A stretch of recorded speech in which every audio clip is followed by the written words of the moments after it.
Big Brother Radio ka rikthyer atmosferën e nxehtë të shtëpisë në Top Albania Radio. Banorët janë ndarë në 3 grupe, duke sjellë intervista dhe biseda që nuk mund të humbasin. Në pjesën e parë të emisionit, Laerti dhe Rozana kanë pasur si mysafir Jozin dhe Aldon, të cilët kanë pasur një bisedë të ngrohtë dhe të hapur.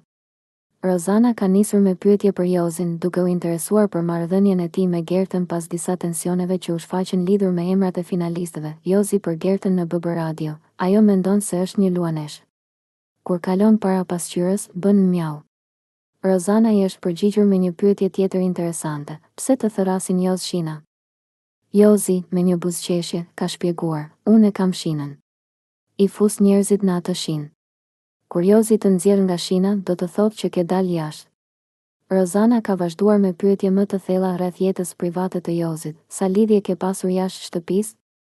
Jozi ka treguar se ka pasur disa lidhje të gjata, ndërsa Aldo ka shtuar me humor: një herë më tha Jozi që kishte një qëllim, të kishte një mijë femra në jetën e tij.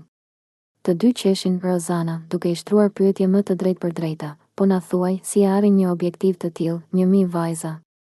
Jozi ka dhënë përgjigjen e tij me humor: thjesht aksion, djem, mos u dorëzoni. KÇK. Djem. Zemër të bardhë dhe veproni. Laerti, duke e sfiduar pak Jozin: po, dhe gjithë kjo për sevap, apo? Jozi ka qeshur dhe ka përgjigjur: po, jetojmë këto 200-300 vite jetë,